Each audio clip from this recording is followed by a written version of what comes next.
एक कॉमन सा है परमुटेशंस एंड कम्बिनेशंस। यानी कि ये अगर हम बहुत आगे ना जाएं, फर्स्ट ईयर की क्लास से ये टॉपिक शुरू होता है। आगे बीएस लेवल, एमएस लेवल, किसी भी लेवल तक चलते जाएं, ये टॉपिक कंटिन्यू रहता है। इसके डिफरेंट स्टाइल के क्वेश्चंस सामने आते रहते हैं और जिस बच्चे को इनका डिफरेंस, इनकी वर्किंग स्ट्रेटजी समझ आ जाए उनके लिए कोई प्रॉब्लम नहीं। अदरवाइज ये हमारे लिए टेंशन ही रहती है कि यहाँ पर परमुटेशन यूज़ की जाए या कम्बिनेशन यूज़ किया जाए। और अगर परमुटेशन यूज़ करनी है तो परमुटेशन किस टाइप की, क्योंकि परमुटेशन की फर्दर टाइप्स मौजूद हैं जो नेक्स्ट वीडियोस में इंशाल्लाह एक एक करके डिस्कस करेंगे, उनका फ़र्क पता चल जाए। फ़िलहाल बेसिक परमुटेशन और कम्बिनेशन की डेफिनेशन से चलेंगे, माइनर सा डिफरेंस बता के आगे फिर फर्दर लेक्चर कंटिन्यू किए जाएंगे। और जब ये लेक्चर सारे कंप्लीट हो जाएंगे फिर आपको वेल डिफाइंड वे से इनका डिफरेंस बताया जाएगा और एग्जांपल्स के साथ। यहाँ डिफरेंस साथ साथ जितना होता जा रहा है वो आप अपने हिसाब से इन चीज़ों को मेमोराइज करें, इन चीज़ों को साथ चलाते जाइए। फिलहाल परमुटेशन हो या कम्बिनेशन, एक बेसिक यहाँ आर्टिकल है फैक्टोरियल। इस टर्म को फैक्टोरियल का नाम दिया गया है जो थ्रू आउट यूज होनी है। इनको छोड़ के भी और काफ़ी जगह पर बाइनोमियल थ्योरम्स वगैरह में यूज होती है। तो इस हवाले से फैक्टोरियल की डेफिनेशन आपको बताई जा रही है। ये क्या है? Product of first n natural numbers. Natural numbers means 1 2 3। Natural number 1 से शुरू होके आगे बढ़ते जाते हैं। फर्स्ट n मीन्स जिस नंबर तक आप रुकना चाहें, जिस नंबर का आप फैक्टोरियल बताना चाहें वहां तक आप इसको स्टॉप कर दें। तो product of first n natural numbers that is 1 2 3, ये डॉट्स प्रोडक्ट को शो कर रहे हैं up to n is called n factorial. इसकी नोटेशन दो तरह की है, n फैक्टोरियल, ये साइन ऑफ एक्सक्लेमेशन या फिर ऐसे एंगल साइन उल्टा करके लिखा जाता है। दोनों तरीकों से जैसे भी आप नोटेशन दें या फिर डिफरेंट पेपर्स में डिफरेंट नोटेशंस यूज हो रही होती हैं, आपके नॉलेज में होना चाहिए कि ये दोनों फैक्टोरियल की ही नोटेशंस हैं। ये एक एग्जांपल लिखी है, से 4 factorial 4 multiply by 3 multiply by 2 multiply by 1, answer is 24। जब 4 फैक्टोरियल सॉल्व करना है तो 24। एक नॉर्मल सी चीज़ है जो बच्चों को डिस्टर्ब कर रही होती है कि factorials of negative numbers and fractions, बटे वाले नंबर्स, ये मीनिंगलेस क्वांटिटीज हैं। यानी कि कहीं कोई पूछा जाए 2/3 वगैरह का फैक्टोरियल क्या है या माइनस नंबर का फैक्टोरियल क्या है, तो आंसर मीनिंगलेस है। यहाँ एक बात और बताई जाएगी कि एक टर्म आती है गैमा फंक्शन, उसका जब लिंक बनाएंगे इस फैक्टोरियल फंक्शन से, ये किसी और जगह पे वीडियो डिस्कस की जाएगी, उस वक्त आपको ये फ्रैक्शन डील करने का तरीका, मेथडोलॉजी समझाई जाएगी। फिलहाल नॉर्मली ऐसा आप यही लिखेंगे अपने लेवल तक, एफएससी बीएससी लेवल तक के इनके फैक्टोरियल नेगेटिव के और फ्रैक्शंस के मीनिंगलेस क्वांटिटीज हैं। हाँ जी, उसके बाद ये टर्म आती है कि जब प्रोडक्ट फर्स्ट नेचुरल नंबर्स का फैक्टोरियल हम डिफाइन कर रहे हैं, जब हम क्वेश्चंस यूज करते हैं तो वहां पर एक टर्म जीरो आती है। जीरो नेचुरल नंबर तो नहीं है, नेचुरल नंबर तो 1 से शुरू किए जाते हैं, तो फिर जीरो का फैक्टोरियल जब यूज करना हो तो 1 यूज किया जाता है।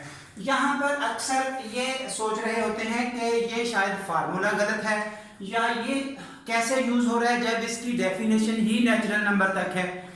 तो बिल्कुल डेफिनेशन नेचुरल नंबर तक ही है और उस नेचुरल नंबर के हवाले से ही स्टेटमेंट लिखी जाती है। उस डेफिनेशन को यूज करते हुए अगर वो डेफिनेशन हमें कोई फर्दर कंक्लूजन बता दे, वहां से कोई आउटपुट, कोई नया रिजल्ट प्रोड्यूस कर दे वही डेफिनेशन, तो उसको यूज किया जाएगा। वो कोई यानी कि रॉन्ग यूज नहीं है किसी भी चीज का। तो यहाँ पर देखिए इस चीज का प्रूफ है बिल्कुल एक लाइन का, how we can prove that 0 factorial is equal to 1। ये हमारे पास n फैक्टोरियल इक्वल टू, ये यही स्टेटमेंट है, n factorial equal to n into n minus one, n minus two, n minus three, यानी कि एक एक नंबर लेस करके आप लिख सकते हैं, एक एक नंबर लेस करके आप आखिरी नंबर 1 तक लिख सकते हैं। जैसा कि 8 का फैक्टोरियल अगर आप लिखना चाहें तो 8 इंटू 7 का फैक्टोरियल, ये ठीक है बात, इसको स्टॉप कर दें। अगर आप इसको फर्दर पीछे हटाना चाहते हैं तो 8 7, इसको एक नंबर और कम करें तो 6 पर फैक्टोरियल लगा दें। ऐसे चलते चलते लास्ट नंबर 1 हो सकता है। अपनी विल के मुताबिक जहां हमें कोई चीज यूज करनी है उसको उसी जगह स्टॉप कर दें। मसलन आप इस वाली स्टेटमेंट को यूं भी लिख सकते हैं, अगर आपको जरूरत पड़े, n factorial equal to n into n minus one into n minus two, आप यहां पर स्टॉप कर दें, या n factorial equal to n into n minus one, n minus two, so on up to 3 2 1।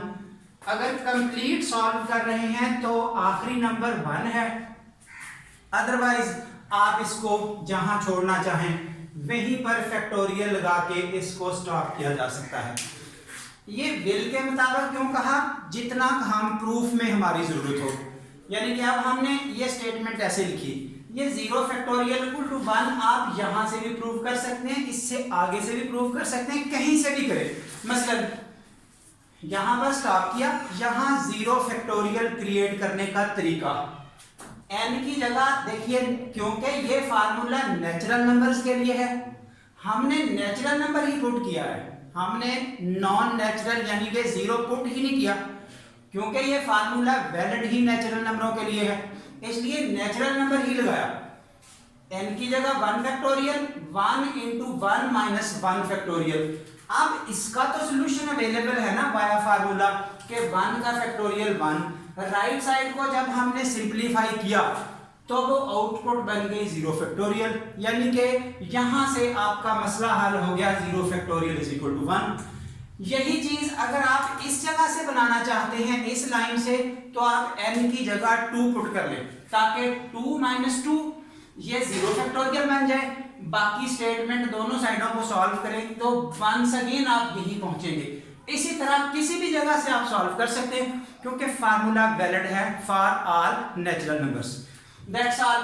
उसके बाद अब आपको ये परम्यूटेशन और कॉम्बिनेशन, इसकी सादा सी डेफिनेशन बताई जा रही है, यानी कि अगले आने वाले वीडियोस में इंशाल्लाह इनकी बहुत बड़ी हैवी डिटेल होगी। फिलहाल इस लेक्चर में ये सिंपल सा फर्क कि n ऑब्जेक्ट्स हों, उनमें से कुछ को हमें अरेंज करना हो, n फर्ज करें 10 है, r फर्ज करें 4 हैं, 10 में से 4 अरेंज करने हैं। लेकिन अरेंज कैसे करने हैं, सम डेफिनेट ऑर्डर।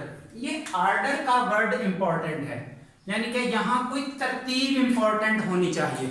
तरतीब इंपॉर्टेंट का मतलब यानी कि अगर हम तरतीब थोड़ी सी भी डिस्टर्ब करते हैं, इन मार्कर्स को ऐसे अरेंज करते हैं या ऐसे अरेंज करते हैं, तो हमें कोई डिफरेंट चीज मिले, यानी कि ऑर्डर जरा सा बदलने से सेटअप पर फर्क पड़ता है, ऑर्डर इंपॉर्टेंस रखता है।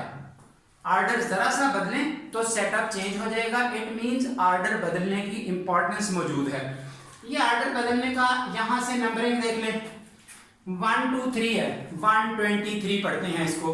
आप जरा सा ऑर्डर बदलें, 3 और 2 की जगह बदलें तो आपको टोटली एक नया नंबर नजर आएगा। कहां 123, कहां 132। आप इन दो की जगह बदल दें 2 और 1 की, आपको उससे भी डिफरेंट नजर आएगा नंबर, दैट इज 213। यानी कि ऑर्डर जरा सा बदला तो हमें नंबर डिफरेंट मिला, स्ट्रक्चर डिफरेंट मिला। ये देखिए TUC 3 लेटर हैं, टक। अगर हम जगह बदले CUT कट, 2 की जगह बदली है, टक और कट का मीनिंग का जमीन आसमान का फर्क पड़ गया। इसी तरह इसका अगर मीनिंग हमें कोई नजर नहीं आ रहा लेकिन इनसे डिफरेंट होगा, तो ये आपको सिर्फ फर्क बताया जा रहा है कि आपका जरा सा ऑर्डर बदले तो आपको एक नई चीज नजर आई। जैसे वेक्टर है A से B की तरफ वो और है, B से A की तरफ वेक्टर और है, यानी कि बी और ए की जगह बदली, हमें एक डिफरेंट स्ट्रक्चर मिला, वेक्टर डिफरेंट मिला। इसलिए ये यानी कि एग्जांपल्स आपको दी जा रही हैं कि परमुटेशन किस चीज का नाम है और इस आर्डर इंपॉर्टेंस का मतलब क्या है। डेफिनेट आर्डर, जहां आर्डर हमें मसला बना रहा हो, आर्डर जरा सा डिस्टर्ब करने से सेटअप बदल रहा हो, वहां परमुटेशन का यूज होगा। Is called permutation. ये इसकी नोटेशन चल रही है परमुटेशन की, P for permutation, n objects में से R लिए गए, या इसको NPR ऐसे भी नोटेशन वाइज लिखा जा सकता है, NPR। और ये इसका सॉल्यूशन है, वो फैक्टोरियल फॉर्म में, इसका फैक्टोरियल ऊपर, डिनोमिनेटर में दोनों का डिफरेंस, यानी कि ये फैक्टोरियल का मकसद क्या था उसको समझाने के लिए, क्योंकि ये यहाँ यूज होना है। कॉम्बिनेशन में क्या फर्क है, बिल्कुल सेम कॉपी पेस्टेड डेफिनेशन है, यानी कि और फर्क भी बताए जाएंगे अगले आने वाले लेक्चर्स में। फिलहाल डेफिनेशन का फर्क इस वीडियो में क्लियर करना है। यहां आर्डर की इंपॉर्टेंस नहीं है, यहां पर वर्ड आपको मिल रहा है विदाउट एनी आर्डर, यानी कि आर्डर इंपॉर्टेंस नहीं रखता। तो अगर ऐसी सिलेक्शन आ रही हो उसको हम कॉम्बिनेशन कहते हैं। ये इसकी नोटेशन है CNR, ऐसे भी नोटेशन मौजूद है, ऐसे भी नोटेशन मौजूद है, ये एक तीसरी नोटेशन भी NCR की मौजूद है। ये उसका सॉल्यूशन है, उसका फैक्टोरियल ऊपर नीचे, यानी कि R का फैक्टोरियल एक्स्ट्रा है डिनोमिनेटर वाले का यहाँ पर। और यही एग्जांपल्स के हवाले से देखें तो ये देखिए, selection of players from A group.